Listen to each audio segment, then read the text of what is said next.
Bismillahirrahmanirrahim. Assalamualaikum warahmatullahi wabarakatuh. Alhamdulillahi rabbil alamin al-malikil haqqil mubin. Asyhadu an la ilaha illallah wa anna Muhammadan abduhu wa rasuluh. Allahumma fasalli wa sallim wa barik ala sayyidil mursalin Muhammadin wa ala alihi wa sahbihi ajma'in, amma ba'd. Jamaah yang dirahmati Allah, tidak henti-hentinya kita panjatkan syukur kepada Allah. Pagi hari ini Allah izinkan kita semua bisa bergabung di majelis ilmu, di mana kita bisa mengkaji syama'il Rasulullah, akhlak dan perilaku Rasulullah. Semoga langkah kita, niat kita, usaha kita diterima oleh Allah SWT. Dan kita mendapatkan fadilah majelis ilmu. Amin ya rabbal alamin. Di depan kita di layar sudah tampak hadis ke-219 ya. Qala al-Baghawi rahmatullahi alaih, haddatsana al-Mutahhir ibn Ali qala anba'ana Muhammad ibn Abdullah ibn Muhammad bin Ja'far qala anba'ana Ahmad. Mungkin lanjut. Ibn Urwa ibn Abi Asim qala akhbarana Yahya ibn Habib ibn Arabi qala akhbarana Khalid ibn Harb qala akhbarana Syu'bah an Hisham bin Zaid an Anas ibn Malik radhiyallahu ta'ala anhu qala radhiyallahu ta'ala anhu. Dari Imam Al-Baghawi kita dapatkan di kitabnya dengan sanadnya sampai Anas ibn Malik radhiyallahu ta'ala anhu. Anna Yahudiyya atat an-nabiyya sallallahu alaihi wasallam syatin masmumah liya'kula minha faji'a biha ila an-nabiy sallallahu alaihi wasallam fas'alaha an dhalik faqalat aradtu qatlak faqala ma kana Allah sallataki ala dhalik aw qala ala muslim qalu afala naqtuluha qala la. Anna Yahudi atat an-nabi, bahwa seorang wanita Yahudi datang kepada Nabi sallallahu alaihi wasallam bisyatin masmumah, membawa kambing yang sudah diracun, liya'kula minha, agar Nabi makan darinya. Faji'a biha ila Nabi sallallahu alaihi wasallam, maka wanita tadi datang ke tempat Nabi, didatangkan ke Nabi sallallahu alaihi wasallam, fasa'alaha an dzalik, maka Nabi bertanya kepadanya tentang hal itu. Faqalat aradtu qatlak, wanita ini berkata, aradtu qatlak, saya ingin membunuh. Faqala ma kana Allah sallataki ala dzalik, maka Nabi menjawab, Allah tidak memberikan kuasa kepadamu untuk membunuhku. Au qala la muslim, atau rawi berkata sesuai dengan riwayat Imam Muslim, qalu afala naqtuluha, mereka berkata, yakni para orang sekitar Nabi, para sahabat, tidakkah kita membunuhnya? Qala la, Nabi berkata tidak. Hadis sahih. Ini ada cerita singkat bahwa seorang wanita Yahudi itu datang ke Nabi membawa kambing yang diracun supaya Nabi makan. Kemudian karena ketahuan, maka wanita ini didatangkan ke Nabi, dibawa ke Nabi, dan wanita ini dengan tegas mengatakan, saya ingin membunuh. Tapi Nabi menjawab, engkau tidak bisa melakukan itu. Allah tidak kasih kemampuan kepadamu untuk melakukan itu. Dan menurut riwayat Imam Muslim, para sahabat sekitar Nabi bertanya atau berkata, tidakkah kami membunuhnya? Kata Nabi, tidak. Ini menarik ya. Jadi sudah jelas membunuh Nabi, dan Nabi tetap tidak membalasnya. Sebuah riwayat yang lain, mungkin nanti juga disebutkan di bawah, ini kejadiannya di Khaybar, yakni setelah perang Khaybar. Kemudian dalam sebuah riwayat yang lain, bahwa Nabi sudah mencicipinya. Nabi mencicipinya, sehingga tahu itu diracun atau tidak. Dalam sebuah riwayat, pada waktu Nabi mau mencicipi, itulah Jibril ngasih tahu bahwa itu ada racunnya. Maka Nabi segera melepehnya. Nah, sementara sahabat yang lain, ada seorang sahabat yang sudah mencicipi, tidak sempat melepehnya, langsung mati seketika di situ. Nah, cerita singkat ini memberikan pelajaran yang luar biasa kepada kita. Yang pertama, bahwa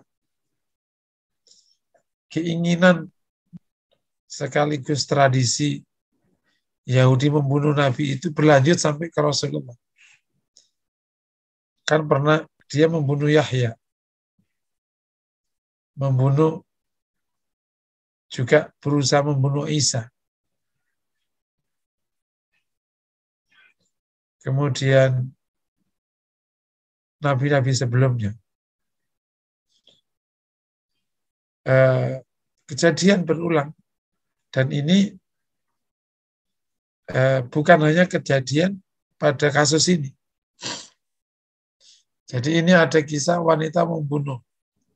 Ada kisah seorang Yahudi yang mau menjatuhin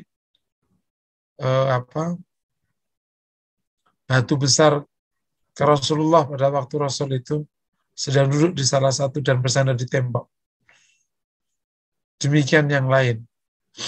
Nah, ini membunuh bagi Yahudi ini, membunuh Nabi ini sudah menjadi darah mendaging kali ya. Karena juga disebutkan yaqatiluna tentang sifat ini di Quran maupun Sunnah. Ini yang pertama. Nah, jadi kita perlu waspada sekaligus perlu memiliki kemampuan khusus untuk menolak bab ini atau untuk menghindari bab ini. Karena kalau Rasul saja, Rasulullah yang jelas-jelas dilindungi oleh Allah, kemudian jelas-jelas mulia akhlaknya dan seterusnya. Dan pada waktu itu Yahudi juga nggak kuat-kuat amat posisinya, karena dia kan penumpang di daerah Madinah. Itu jelas-jelas nantang membunuh Nabi. Bagaimana jika ia memiliki kuasa, memiliki dan seterusnya. Yang kedua pelajarannya bahwa Nabi benar-benar dilindungi oleh Allah SWT. Sebagaimana Allah janjikan, Wallahu ya'simuka minan nas. Allah melindungi engkau dari manusia. Ini salah satu contohnya, dan ini mukjizat Rasulullah SAW. Janji Allah kepada Rasulullah, Allah akan melindunginya. Tidak akan ada yang bisa membunuh Rasul Sallallahu Alaihi Wasallam. Dan kejadian Rasul mau dibunuh ini bukan sekali dua kali, mungkin sudah ratusan kali kan. Udah berkali-kali istilahnya. Ya perang aja udah berapa kali, itu kan pasti semua orang ingin membunuh Nabi. Dan ada satu kisah yang menarik tentang seorang laki-laki yang bersumpah, saya akan membunuh Muhammad. Rasul menjawab, tapi sebaliknya. Itu akhirnya kejadian di perang Uhud. Begitu melihat Nabi agak ada celahnya sedikit ya, karena sahabat Ansor 7-nya sudah syahid, tinggal berdua, Zubair dan siapa menjaga Nabi ya. Kalau enggak Zubair bin Awam dan Abu Sa'd. Kemudian Sa'd bin Ubadah, bukan. Zubair bin Awam salah satunya, tinggal dua yang menjaga Nabi. Dua-duanya muhajirin. Maka orang ini benar-benar mau meloncat untuk membunuh Nabi. Tapi belum juga mengarahkan panahnya. Nabi mencabut panah dari Zubair yang ada di punggungnya tanpa ada busur, dilepas begitu aja dan membunuhnya mengenai lehernya, meninggal seketika. Sofwan yang datang ke Madinah membunuh Rasulullah, tapi kejadiannya beda, malah masuk Islam. Jadi memang sikap Nabi beda-beda tergantung wahyu ini. Ada yang memang ada pembalasan seperti di perang Uhud karena perang kan, ya perang kalau nggak dibunuh ya membunuh. Yang kedua ada malah masuk Islam dan lain sebagainya. Jadi intinya ada mukjizat ada pertolongan yang jelas-jelas dari Allah kepada Rasulullah yang sudah Allah janjikan kepada Rasulullah bahwa Rasulullah akan menjaga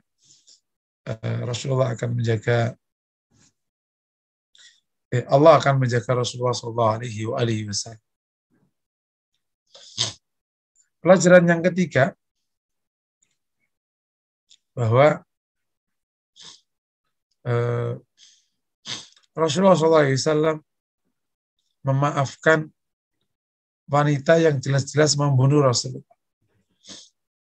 Ini semakin mempertegas apa yang didapatkan oleh Aisyah dari Rasulullah, yakni fi'il Rasulullah, perbuatan Rasulullah, yang disebutkan oleh Aisyah, man taqama Rasulullah sallallahu alaihi wasallam li nafsihi illa an tuntahaka hurmatullah fayantaqimu lillahi biha. Nabi tidak pernah marah urusan pribadinya, kecuali jika hukum Allah itu dilanggar, maka Nabi marah karenanya. Ini benar-benar membuktikan betapa selevel ini, dan jelas-jelas wanita itu sudah digelandang ke tempat Nabi dan jelas-jelas mengakui perbuatannya, tapi Rasul melepasnya. Masya Allah, ini luar biasa. Apa sih hikmahnya, kenapa tidak dihukum, mau jelas-jelas membunuhnya? Ya tentu hanya Allah yang tahu kenapa kemudian Rasulullah kenapa melepasnya. Tapi yang jelas kita tangkap sifat telapang dada Nabi memaafkan orang yang membunuhnya ini jelas-jelas di depan mata kita. Hikmahnya barangkali berharap dengan kejadian yang sangat telak ini adalah hidayah masuk ke mereka. Sehingga mereka tahu benar-benar bahwa Rasulullah itu Nabi. Karena di sebuah riwayat yang lain, wanita ini itu sengaja memang untuk mencari bukti apakah dia Nabi atau tidak. Gitu. Ini salah satu hikmahnya. Sebuah riwayat yang lain, wanita ini itu berkata, jika dia seorang Nabi, maka tidak bisa saya bunuh. Dan jika dia tidak Nabi, pasti akan mati. Nah, maka wanita ini ngirim kambing yang dikasih bisa ini ya, diracun ini. Dan ketika didatangkan, emang benar-benar ingin membunuh, ingin menegaskan, gitu. Bisa nggak dia terbunuh? Gitu. Nah, kalau dia tidak terbunuh, itu menurut keyakinan mereka, berarti dia seorang nabi. Karena itu ia ingin mengujinya. Nah, mungkin karena bab ini, Rasulullah SAW telah memberikan bukti bahwa ia seorang nabi. Jadi biarkan wanita ini berkesempatan untuk beriman. Gitu. Karena tujuannya ini membuktikan kenabian Rasulullah Sallallahu Alaihi Wasallam. Gitu. Dan kalau akhirnya dia benar-benar di depan matanya, Rasul mengatakan, maka Allahu lisallataki ala dzalik. Allah tidak akan kasih kuasa kepadamu untuk membunuh saya. Oh iya, berarti benar-benar dia seorang nabi. Jawabannya kan, maka Allahu lisallataki ala dzalik. Allah tidak memberikan kuasa kepadamu untuk membunuhku. Nah, kalau kayak begitu, berarti benar-benar dia seorang nabi. Dan wanita ini bisa berkesempatan untuk dapat hidayah. Tapi kisahnya apakah masuk Islam atau tidak, ini belum kita dapatkan kisah. Tapi intinya di sini salah satu hikmahnya adalah kenapa Nabi tidak membunuhnya, sedang tidak jelas itu membunuhnya, ada dua. Bahwa ini memang bukti Nabi tidak marah karena dirinya, sebagaimana dinyatakan oleh Aisyah radhiyallahu taala anha tentang Rasulullah. Yang kedua karena memang tujuan wanita membunuh ini untuk membuktikan kenabian Rasulullah, dan Rasul sudah membuktikan. Dan barangkali karena ini membuktikan kenabian Nabi, berarti ada semacam keinginan untuk ada peluang untuk beriman karena ingin membuktikan, bukan acuh terhadap Rasulullah. Kalau terbukti barangkali oh iya berarti dia Nabi dong. Ya, ada proses dialog dalam dirinya. Kan dia ingin membuktikan. Kenapa ingin membuktikan? Jangan-jangan ingin beriman. Kalau sudah terbukti dia Nabi, mestinya dia akan beriman kepada Rasul. Berikutnya pelajaran keempat ya dari hadis ini,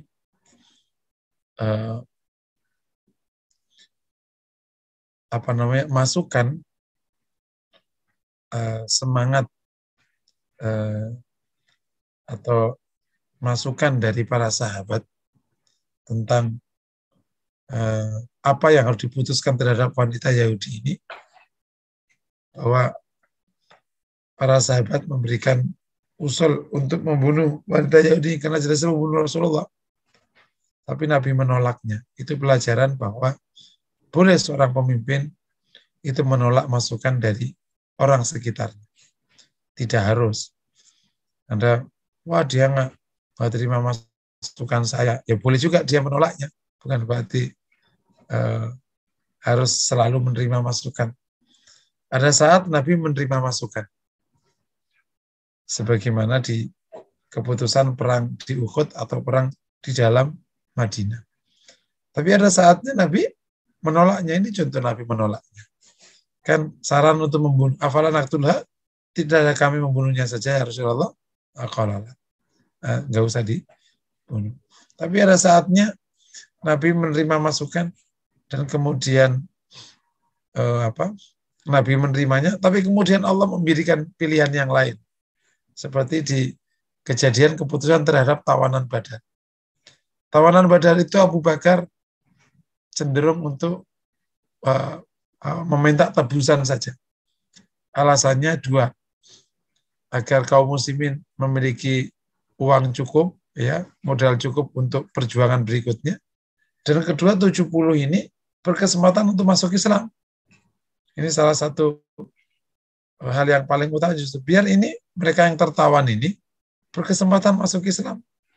Itu melihat semakin kuatnya tanda kenabian Rasulullah karena benar-benar menang. Rasul setuju dan cenderung ke arah pendapat Abu Bakar. Sementara Umar tidak, dibunuh untuk memberikan pesan tegas kepada orang Quraisy bahwa kau tidak bisa bermain sembarangan kepada kami. Nah, itu pendekatan keamanan. Kalau Umar bin Khattab, pesannya jelas. Kau harus berpikir 1000 kali kalau mau melawan Rasulullah. Kalau tidak, kepenggal semuanya ini. Gitu. Tidak ada ampun lagi bagi orang yang menentang. Pesannya tegas. Ternyata Allah justru mengarahkan keputusan kepada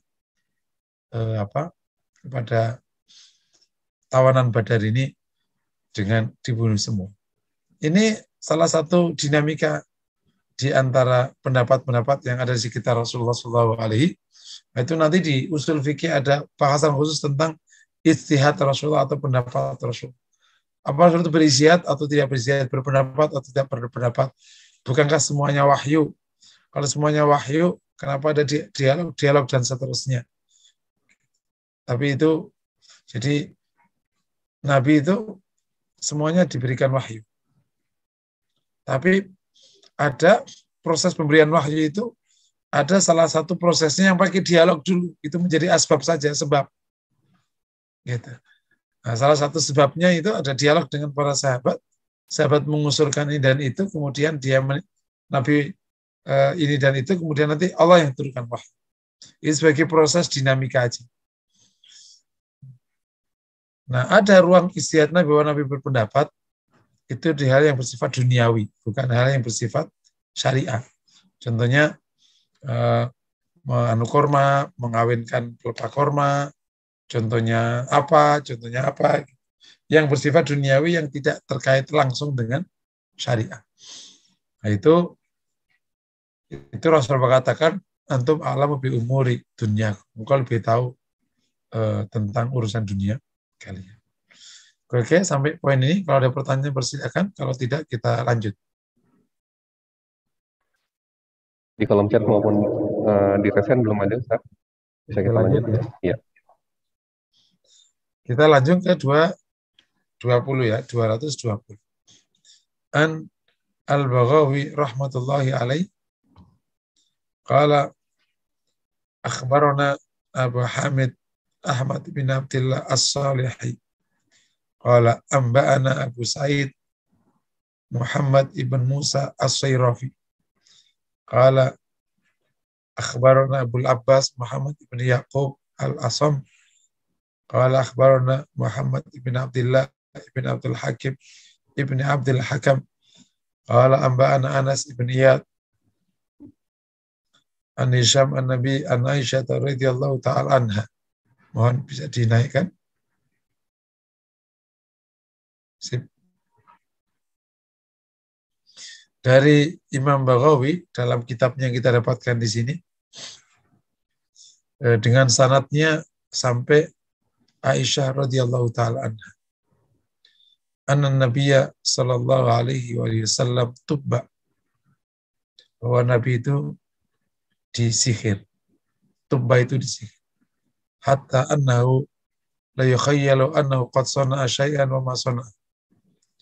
Nabi itu sampai itu seakan-akan ia berbuat padahal ia tidak berbuat apa-apa. Seakan-akan itu berbuat padahal tidak ngapa-ngapain. Wa innahu da'a rabbah. Kemudian Nabi itu berdoa kepada Rabb. Dalam situasi yang kayak tadi itu Nabi berdoa kepada Allah. Tsumma qala, kemudian Nabi berkata, yakni kepada Aisyah, asy'arti anna laqad aftani fima afstartu fihi. Apakah engkau merasa bahwa Allah telah menjawabku tentang apa yang tanya-tanya kepadanya atau yang saya minta kepadanya? Faqalat ya Aisyah, maka Aisyah bertanya, "Mamadzaka ya Rasulullah?" Apa itu ya Rasulullah? Qala, mohon lanjut. Naik ke atas. Ja'ani rajulan, datang kepadaku dua laki-laki. Fajalasa ahaduhuma, maka salah satunya duduk indaroksi di area kepala. Wal akhar indarijli, dan yang lain itu di kakiku. Faqala ahaduhuma li sahibihi, maka salah satunya berkata kepada yang lain, kepada sahabatnya, ma waja'ur rajul, apa sakitnya laki-laki ini, yakni apa sakitnya Rasulullah ini? Qala al-akhar, yang lain menjawab, matbub, ia disihir. Qala man tabbah, siapa yang mensihir? Qala Labid ibn Asam. Labid ibn Asam. Qala fi madza, dalam perkara apa? Ya, sihirnya itu dalam bentuk apa? Fi madza, dalam perkara apa, dalam bentuk apa? Qala fi mustin wa musyata wa jufi tal'id dzakar. Di sebuah ikatan wa jufi tal'id dzakar, ya. Dan apa itu? Semacam boneka kecil dalam bentuk laki-laki, ya. Kayak anak-anak kecil. Qala fa'inahu, di mana perkaranya? Qala fi Darwan, di Darwan. Wa Darwan bi'run fi Bani Zuraik, dan Darwan itu adalah sumur di Bani Zuraik. Qala Aisyah, Aisyah berkata, fataha Rasulullah sallallahu alaihi wasallam, maka qala fataha Rasulullah sallallahu alaihi wasallam thumma raja'a ila Aisyah faqala, fataha, Maka Nabi fa'ataha Rasulullah. Qalat Aisyah, fa'ataha Rasulullah sallallahu alaihi wasallam, thumma raja ila Aisyah. Maka dua laki-laki mendatangkannya kepada Rasulullah SAW, thumma raja ila Aisyah, kemudian Nabi kembali kepada Aisyah, faqal, wallahi, laka anna ma'uha nuqa'atul khuna. Kata Rasulullah, seakan-akan airnya itu kayak nuqa'atul khina, ya, sisa air khina, ya, air hana itulah yang dipakai yang dipakai di wanita itu untuk di tangannya atau apa ya, khina atau hana. Wa kan nakhluha ru'usus syayatin.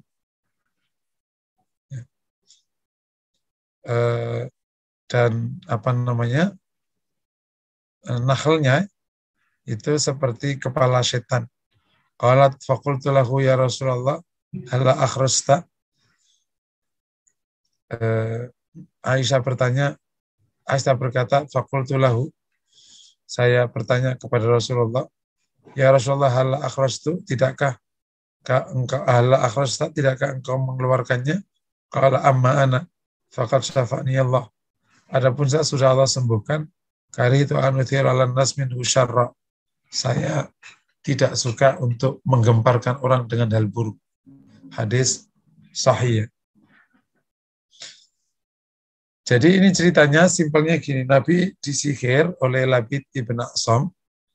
Ada bentuk ikatan rambut, ya, kayak ada boneka kecil gitu. Diikat-ikat pakai rambut. Itu bentuk sihirnya.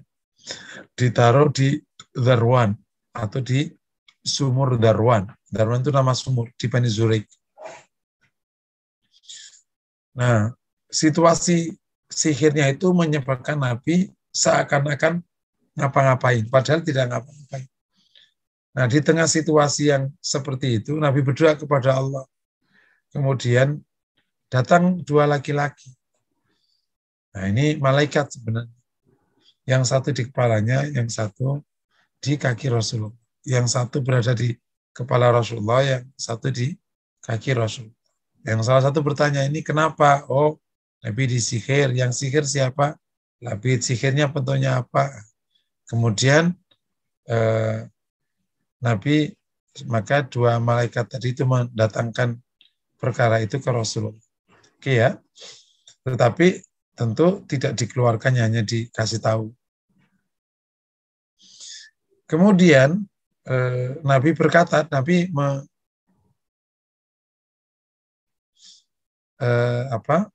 menjelaskan bahwa air yang ada di sana itu sudah keruh sekali. Gitu.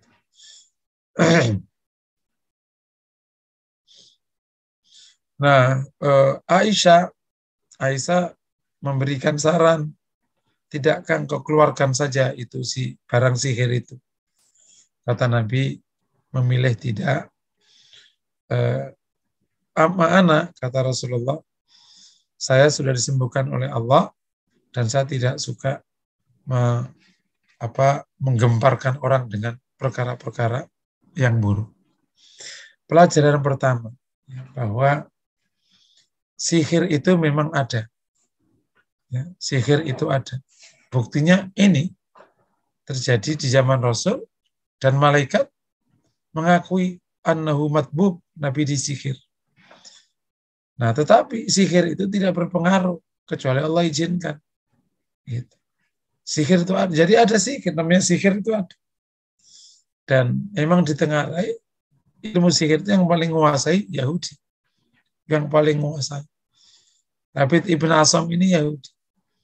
Jadi yang wanita tadi mau membunuh, yang ini mau mensihir. Jadi Masya Allah. Memang luar biasa kejahatannya. Nah, oleh karena itu kita ini perlu punya namanya khisen atau perlu punya tameng. Dan khisen itu namanya doa wa dzikir agar selamat dari sihir. Gitu ya, perlu khisen agar selamat dari sihir. Tetapi sihir itu tidak berpengaruh sebagaimana apa saja. Yang berpengaruh itu ke Allah. Yang memutuskan itu Allah. Sihir mau manjur 1000 kali, tidak akan ada pengaruh. Sampai Allah izinkan terjadi. Kalau tidak, ya tidak. Itu yang pertama. Yang kedua, pelajarannya. Orang soleh sekalipun itu bisa kena sihir. Ya tentu ada hikmah. Rasul sedikit. Contohnya apa? Rasulullah sedikit tadi seakan-akan. Ya, dalam kisah yang lain, Nabi berat kepalanya.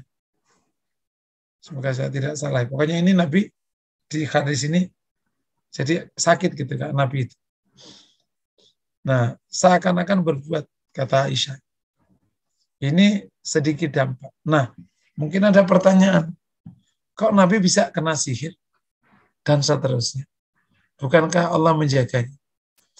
Nah, sihir yang mengenai Nabi itu mirip dengan pedang yang sudah masuk ke leher Rasulullah.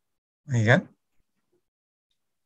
Pada waktu perang Dhatus Salasil yang disorongkan oleh seorang Badui. Kemudian mirip dengan luka yang Allah izinkan terjadi pada Rasulullah yang menanggalkan giginya Rasulullah SAW waktu perang Uhud. Sampai Rasul masuk kubangan. Demikian yang terjadi, Allah izinkan debu itu menimpa kepala Rasul saat Rasul pulang dari Masjidil Haram di awal-awal perjuangan. Sehingga Zainab, putri tertua Rasulullah, menangis melihat ayahnya diperlakukan kayak gitu oleh Quraisy. Demikian juga yang lain. Gitu. Yakni Allah izinkan hal kecil itu menimpa, tapi tidak sampai melukai atau tidak sampai membahayakan Rasulullah SAW. Ini yang kalau dari sudut hikmah itu ya, biarkan ngerasa puas sedikit. Gitu, kalau kita guyon si orang-orang kafir jadi itu, ternyata, tapi akhirnya nggak ada gunanya. Nah, gitu. Itu menjadi indah di permainan. Kalau sama sekali nggak kesentuh, wah. Tapi kalau ngerasa, nah, jadi semakin menguji mana yang benar-benar nanti beriman, berhormat ke Rasulullah dan seterusnya, mana yang benar-benar memang kurang ajar ke Rasulullah SAW. Kalau nggak ada kesempatan sama sekali kan yang kurang ajar nggak ketahuan. Gitu. Kalau nggak ada peluangnya sama sekali, ya udahlah, pasti nggak mungkin lah. Gitu. Tapi kalau ada kesempatannya itu, yang kurang ajar keluar tuh. Yang asli kurang ajar mana, yang asli tidak kurang ajar mana. Nah, ini yang kurang ajar keluar ini. Gitu. Dikasih kesempatan sedikit untuk ngerasa, nah, sehingga habis itu baru diselesaikan dengan sebaik-baik. Oleh karena itu pelajaran ketiga bagi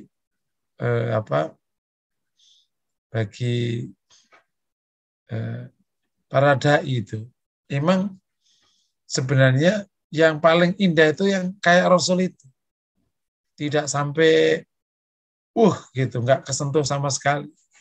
Ada ruang-ruang sedikit sehingga dinamikanya itu menarik.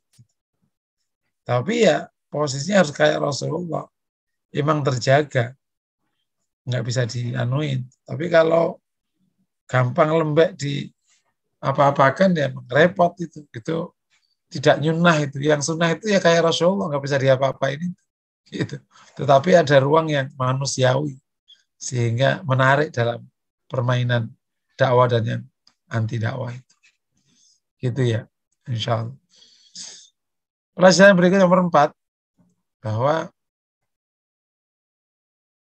ini adalah bukti kesekian bahwa Allah memang menjaga Rasulullah. Meskipun sudah disihir, ya tetap aja selamat. Mirip tadi, Rasul sudah mencicipi, ya selamat, tinggal dilepeh aja. eh, Allah menjaga Rasulullah dengan cara mengirimkan 2 malaikat dan menyelesaikan urusan. Ya. Apa namanya?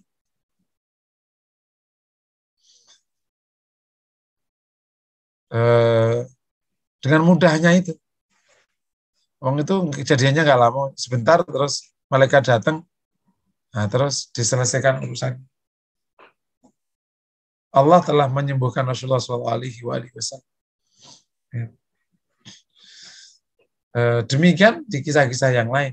Nah, masalah keterjagaan ini ya, di mana Rasul itu sangat dijaga, maka penerus Nabi memang harus bisa mendapatkan penjagaan dari Allah. Ya kalau Rasul dijaga itu namanya maksum, ya kan ayatnya wallahu ya'simuka. Yakni ya'simuka itu menjagamu, sehingga orang yang dijaga namanya maksum. Tapi kalau selain Rasulullah, penjagaan disebut dengan hifdz, maka orangnya namanya mahfuz.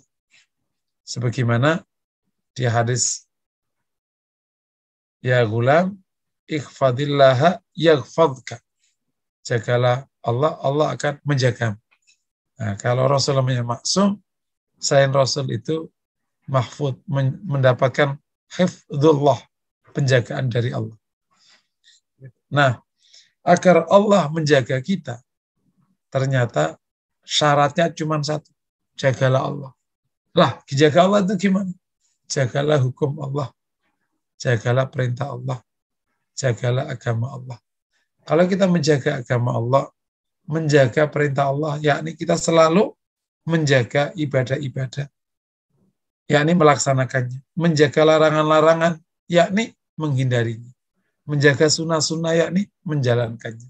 Menjaga makro-makro, yakni menghindarinya. Insya Allah kalau kita menjaga hukum Allah, kita menjaga agama Allah, berarti terus berdakwah, menjaga Allah agar agama Allah ini tegak, insya Allah Allah akan menjaga kita. Dan seorang penyeru agama, penyeru dakwah ini harus memang dijaga oleh Allah. Kalau tidak, ya memang bahaya. Karena memang tradisi dakwah itu memang banyak yang rintangannya, banyak yang mengganggunya. Gitu. Nah kalau perjuangan itu jalannya itu tidak ada gangguannya, maka orang pertama kali yang tidak diganggu ya Rasulullah. Orang yang paling baik sedunia. Tapi faktanya Nabi juga diganggu. Itu namanya sunnatullahi fid dakwah. Sunnahnya Allah dalam dakwah itu begitu. Nah, oleh karena itu, karena memang Rasul juga mengalami hal yang itu, ya bisa aja menimpa pada umatnya. Nah, kalau Rasul itu maksum, maka penerus Nabi ini harus mahfud, harus mendapatkan, harus dijaga, harus terjaga. Nah, caranya agar Allah benar menjaga kita, caranya kita menjaga Allah, menjaga hukum Allah Subhanahu wa Ta'ala. Terakhir, ini dari hadis ini ada pelajaran yang menarik bahwa sihir itu adalah penyakit. Makanya Allah menyebut Rasulullah faqad syafanillah.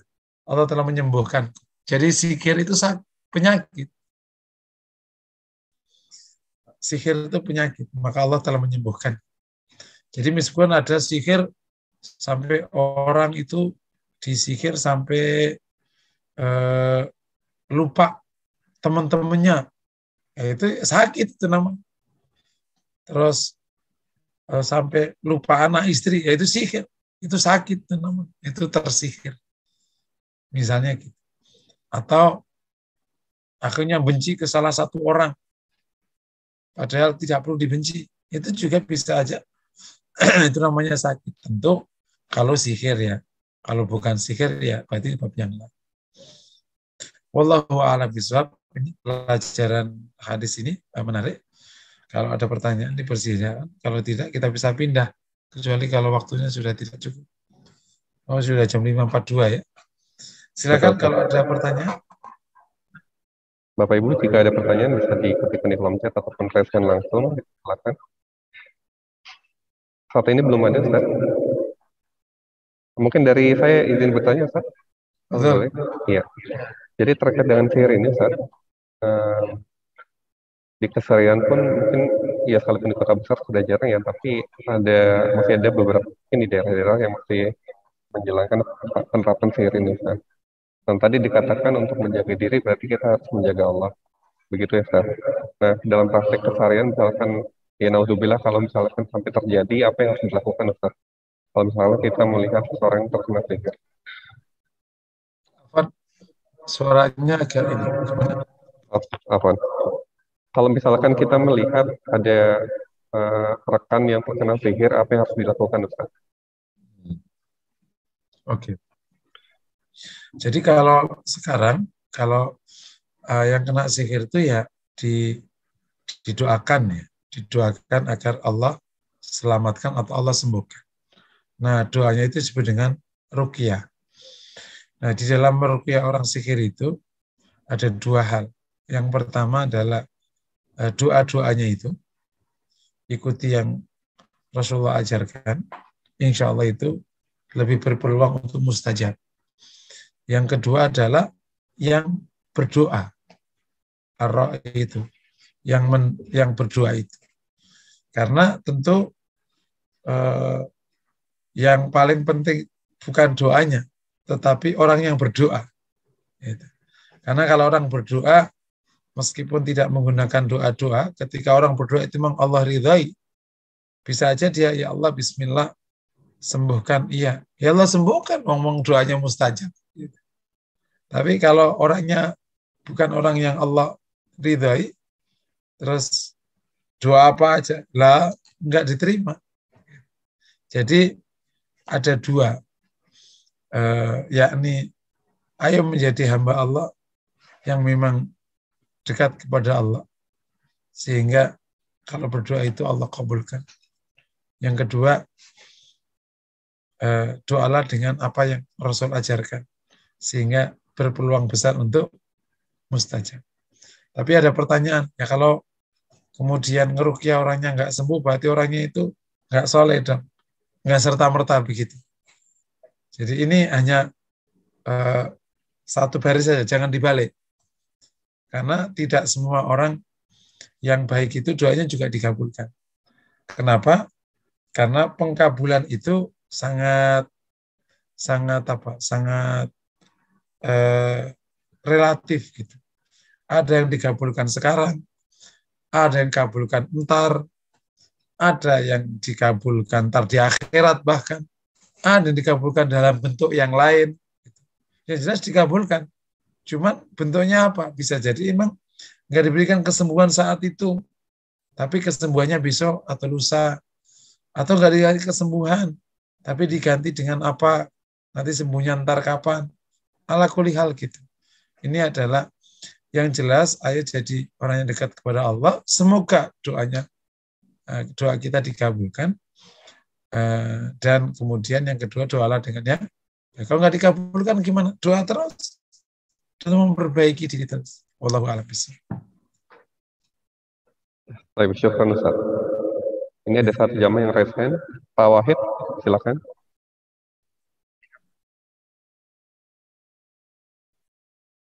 Apakah masih ada Pak Wahid?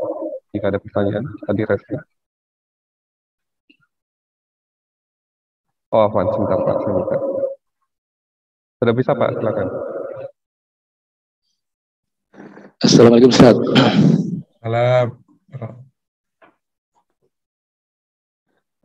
Mohon izin bertanya Ustaz, ini ada nemu hadis dalam kitab Al-Kabair ini, inna ruqyah wa tamaima wa taulata asyirku. Sesungguhnya ruqyah ya, di sini ini maksudnya apa Ustaz ya? Ruqyah di apa maksudnya jambi atau apa ya? Yang di sini itu disebutkan bahwa ruqyah, tamaim dan tilawah itu termasuk syirik. Itu bukan hadis kali.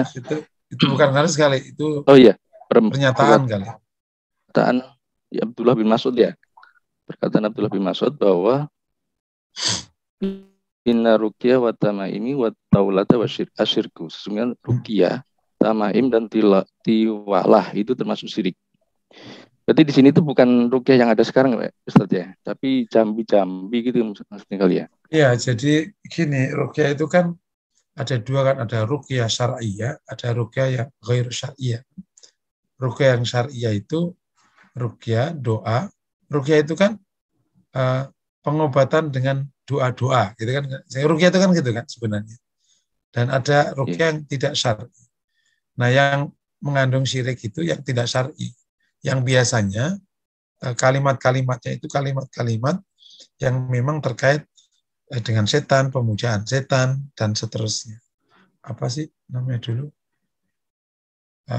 Kan ada itu yang memang bunyi-bunyiannya itu memang bahkan kita nggak paham. Dan itu ternyata memang bisa aja maknanya adalah pemujaan setan, memanggil setan. Sebenarnya itu adalah kalimat-kalimat yang bisa dipakai di sihir, di jin, dan seterusnya. Itu maksudnya. Tapi kalau ruqyah syar'iyah, Quran dan sunnah yang enggak. Itu berdoa biasa kan sebenarnya. Wallahu a'lam. Paham ya insya Allah ya? Syukran Ustaz. Syukran Ustaz. Ustaz, ini saya mau bertanya lagi Ustaz. Terkait dengan sihir. Nah, ini apakah dunia teknologi kita sekarang ini Ustaz, seperti internet yang melenakan orang-orang itu terjebak memegang gadget tanpa kenal waktu, itu apakah juga bentuk sihir Ustaz? Iya, ini sihirnya lebih dahsyat daripada sihir klasik. Tapi sihir itu kan bab tersendiri ya. Tidak semua yang melenakan itu sihir. Sihir yang dimaksud ya sihir dalam arti adalah sihir, ada prosedur, ada proses yang memang itu menggunakan setan atau jin yang jadi setan, jin yang kafir ya, yang memang menjadi mitranya sihir-sihir ini.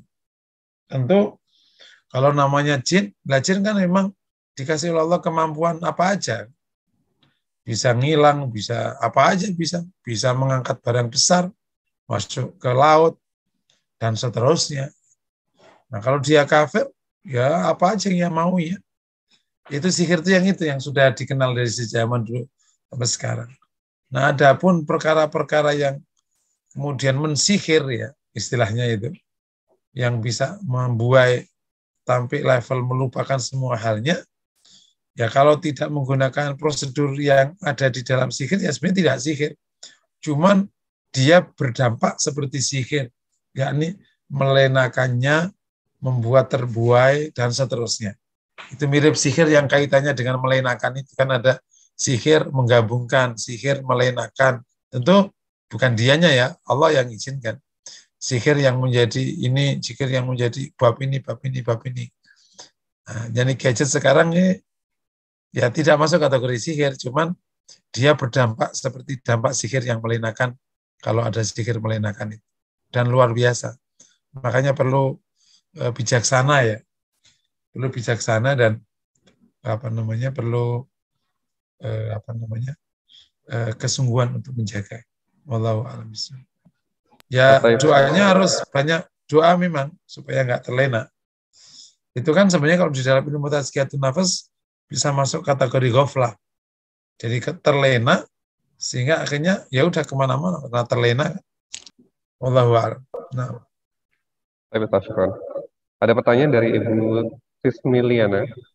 Bismillah, izin bertanya Ustaz. Di masyarakat sering ditemukan ada yang sakit lalu dia tidak mau berobat karena keyakinannya bahwa sakitnya itu dibuat oleh orang. Apa yang harus kita lakukan untuk menjelaskan kepada orang tersebut? Afan gimana? Ya, akan ulang Ustaz. Izin bertanya. Di masyarakat sering ditemukan ada yang sakit namun dia tidak mau berobat karena keyakinannya bahwa sakitnya itu dibuat oleh orang. Oh. Apa yang harus dilakukan untuk menjelaskan kepada orang tersebut? Ya, ini Pak memang tradisi ya. Tradisi mungkin sebagian masyarakat di tradisional ya. Yang nggak familiar dengan medis. Yang bisa Ibu atau Bapak lakukan. Yang pertama itu memang agak pelan membongkar tentang mindset penyakit. Gitu. Bahwa penyakit itu memang ada dua. Ada penyakit yang bersifat fisik, ada yang non-fisik. Bahwa memang sihir itu ada. Tetapi tidak semuanya sihir. Ini kan ada ekstrim. Yang orang desa itu apa aja itu sihir, orang kota apa aja itu fisik gitu. Itu nggak ketemu. Nah yang betul itu dua-duanya diakui, berarti ada sihir itu ada. Kemudian tapi tidak semuanya sihir. Nah, iya Bu. Nah supaya kita tahu ini sihir apa nggak sihir, ya kita cek ke dokter. Nah gitu. Ayo kita cek ke dokter. Oh ini sakit ini, gitu. Nah ternyata nanti pengobatan dokter kok tidak begitu jelas loh, ini sudah ini kok masih ini. Coba kita ruqyah misalnya kayak gitu. Nah itu gitu. Tapi kalau langsung ditolak ya nggak bisa, memang faktanya ada. Nah dalam situasi seperti itu diakui memang ada itu sihir ada, tapi ya nggak perlu takut, kalau Allah tidak izinkan juga nggak terjadi. Ayo kita ke dokter dulu, nanti diobatin, insya Allah sembuh. Termasuk ya kalau ternyata sihir pengobatannya pakai medis, ya bisa aja diobatin pakai obat biasa, tapi waktu ngobatin pakai bismillah, pas bismillah sihirnya hilang, ya udah selesai. Gitu. Bisa jadi. Kemudian dokternya soleh kan, ya akhirnya kan dia sakit perut, jadi kasih obat perut. Apa ngasih obat perut? Bu, nanti kalau kalau minum obat, tolong pakai bismillah ya. Ini yang ngobatin hanya Allah. Insya Allah nanti Allah sembuhkan. Benar yakin dia. Bismillahirrahmanirrahim. Minum, hilang. Ternyata memang karena bismillah itu Allah sembuhkan semuanya. Mungkin gitu. Jadi diyakinkan dengan cara itu insya Allah terima. Tapi kalau ditolak langsung, nggak diakui ininya, ya nggak mau terima biasanya. Nah, sambil diajak ke dokter, sambil pula dikasih doa atau suruh minum, dibacain basmalah, bismillah, Fatihah, semoga nanti Allah sembuhkan. Itu lebih mudah untuk diterima. Wallahu a'lam. Oke, syukran Ustaz. Pak Rahmat mau bertanya langsung, silakan Pak Rahmat. Assalamualaikum Ustaz. Waalaikumsalam wabarakatuh. Alhamdulillah ikut nimbrung aja nih. Alhamdulillah. Nah, materinya cukup menarik terkait dengan masalah sihir dan seputar kesehatan gitu. Mungkin menambahkan saja terkait dengan masalah penyakit. Background sebagai praktisi di Tibun Nabawi, kita memahami bahwa ada yang disebut dengan akidah pengobatan namanya. Akidah pengobatan itu terkait dengan kedua belah pihak, baik itu dokter atau tabib atau praktisi begitu dalam dunia kesehatan, maupun konsumen sebagai pasien. Di mana dalam materi akidah pengobatan ini tidak dipahami oleh dokter-dokter yang belajar murni terkait dengan masalah kesehatan. Bagi seorang muslim wajib ketika sakit, yang pertama, dia berusaha berobat. Karena bagaimanapun juga, hukumnya berobat itu wajib bagi orang yang sakit. Gitu. Yang kedua, ketika akan berobat tentu saja kita harus memilih dokter yang akan kita kunjungi sebaiknya seorang muslim. Kenapa demikian? Karena mungkin dia paham tentang hadas besar, hadas kecil, kemudian minimal tadi seperti Ustaz katakan, seorang dokter muslim dia melibatkan Allah Subhanahu wa taala ketika akan mengobati pasien, minimal dengan membaca bismillah gitu. Kebetulan kita sering ngajar teman-teman dokter yang ingin belajar mengupgrade keilmuannya tentang kedokteran Tibun Nabawi. Salah satu materi yang kita ajarkan adalah ya ini mengenai masalah akidah pengobatan. Yaitu penting bagi seorang muslim, bagi seorang dokter, ketika dia akan menangani pasien, dia melibatkan Allah Subhanahu wa taala, baik ketika dalam penanganannya maupun dalam hal mereferensikan obat-obatan yang akan diminum. Artinya, seorang dokter muslim wajib juga dia mereferensikan obat-obat yang akan diminum adalah obat-obat yang halalan wa thayyiban, gitu. Karena penyakit itu adalah bagian dari ujian dari Allah Subhanahu wa taala. Yang menarik adalah bahwa tidak semua dokter paham bahwa di obat-obatan itu mengandung banyak unsur-unsur yang diharamkan. Pernyataan ini dikemukakan oleh salah seorang guru besar Fakultas Kedokteran Universitas Yarsi Jakarta, Profesor Dr. Cornelis Udin, mengatakan bahwa 99% dokter di Indonesia tidak mengetahui kalau dalam obat-obatan farmasi itu banyak mengandung unsur-unsur yang haram gitu. Salah satu unsur yang banyak dilibatkan di obat kimia adalah gelatin B2. Mungkin itu ya Ustaz, dari saya terkait dengan masalah materi pagi hari ini insya Allah. Intinya sih yang paling penting bagi seorang muslim adalah bagaimana menjaga kesehatan tubuh kita agar tidak kita mudah sakit. Ya minimal rutin mengkonsumsi herbal-herbal sunnah, diantaranya madu, susu kambing, zaitun, jintan hitam, dan kurma. Mungkin itu aja Ustaz. Terima kasih. Assalamualaikum warahmatullahi wabarakatuh. Waalaikumsalam. Syukran, nih ada sharing dari jamaah kita ya Pak Rahmat yang menekuni bidang ini. Ya tadi sekaligus menguatkan ya gimana tentang penyakit-penyakit tadi yang perlu diobati dengan cara yang lebih baik. Silakan kalau ada pertanyaan atau sudah cukup, Agung? Ya sudah tidak ada lagi, Ustaz. Oh ya, ada satu lagi apa? Mungkin ini yang terakhir, Ustaz. Dari Ibu Sis Miliana. Ustaz, kalau orang indigo itu bagaimana ya? Banyak yang percaya begitu saja dengan pernyataan orang-orang indigo. Apakah hukum orang yang percaya kepada orang indigo tersebut? Ya ini kalau diletakkan di agama indigo itu ya kelebihan yang Allah berikan kepada salah satu hamba yang tidak berikan ke yang lain. Sebabnya banyak indigo itu. Kan ini juga karena secara ilmiah kan juga masih debatable. Letaknya kenapa bisa tahu ini dan itu, ya bisa aja kalau paling gampang penjelasannya dia ilham. Atau lewat makhluk yang lain. Allah izinkan dia punya akses ke jin, misalnya gitu. Dan lain sebagainya. Tapi kalau dianggap jin, nggak ada proses dan seterusnya. Yang paling gampang ya Allah kasih bukakan aja itu. Meskipun biasanya tidak sepanjang hidupnya ya. Biasanya juga kadang saat tertentu dia enggak.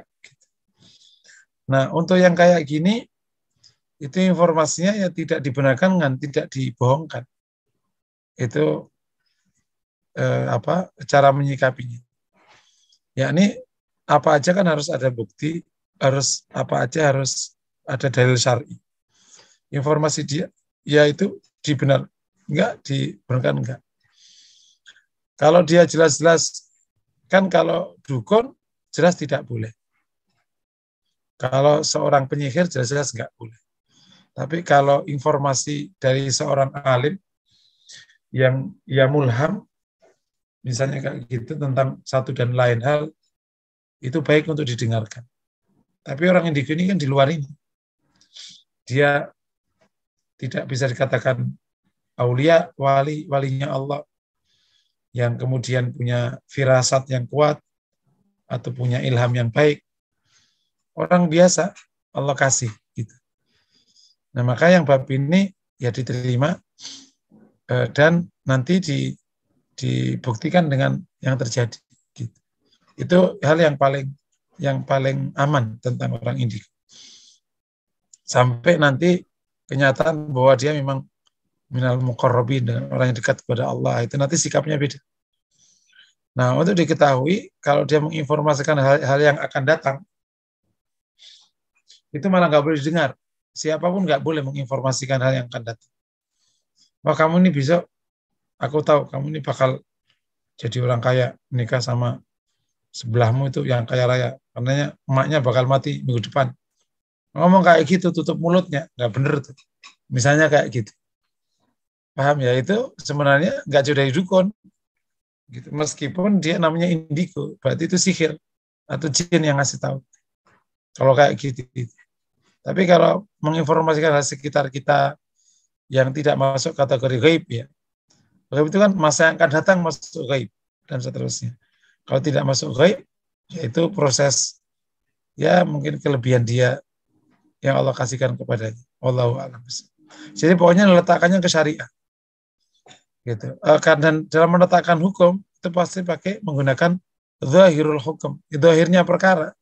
Ya, hakikatnya perkara kita nggak tahu. Tapi zahirnya perkara dia nggak boleh kalau informasi perkara yang akan datang nggak boleh. Idhia'ul ghaib namanya. Menerka perkara yang ghaib kan nggak boleh. Haram hukumnya. Jadi nggak boleh didengar kalau kayak gitu. Wallahu a'lam. Afwan Ustaz, ini menjelang ditutup muncul pertanyaan-pertanyaan satu. Mungkin ini terakhir tapi saya dijawab singkat aja. Okay. Bagaimana hukumnya berobat pada pengobatan alternatif dan juga seperti orang-orang yang bisa mengobati jarak jauh, Ustaz? Kan marak di belakangan ini, Ustaz. Ya alternatif itu namanya alternatif kan? Ya alternatif itu ya ada yang benar ada enggak. Jalan alternatif, benar malah repot kita mah. Ada yang alternatif itu bagus. Jadi pastikan alternatifnya yang syar'i, yang tadi disampaikan, salah satunya seperti yang disampaikan oleh Pak Rahmat tadi, karena beliau itu menekuni bab ini, itu boleh misalnya. Alternatif yang lain, ya pakai doa-doa yang syar'i. Tapi kalau alternatif kok mengandung unsur sihir, mengandung unsur jin, ya tidak boleh. Nah cirinya apa? Kalau sihir sama jin itu cirinya ada prosedur. Lama-lama tahu kok ini pakai jin ini enggak. Kalau yang doa biasa, doa itu. Bahkan orangnya enggak tahu ini sembuh apa enggak ngerti. Itu.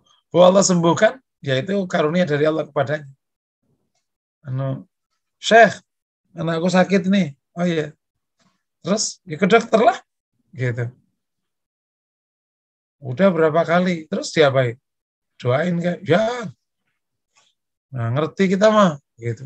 Doa sendiri kan Allah kabulkan. Enggak lah. Orangnya kadang juga enggak tahu bahwa dia itu dikabulkan. Bismillah, bismillah ya. Sama-sama minta kepada Allah. Sembuh. Emang berhasil. Ya itu bab yang lain Allah kasih. Yang kayak gini biasanya itu doa beneran. Atau ulama yang alim. Ya sini berdoain. Gitu.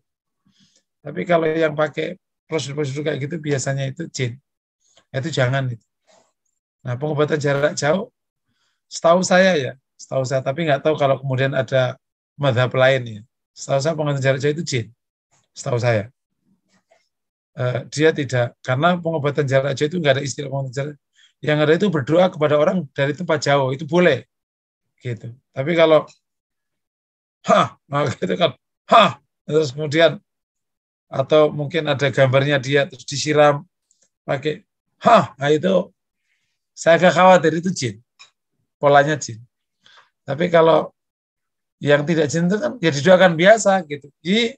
Atau Syekh, Ustadz, anak sakit tapi kesini susah.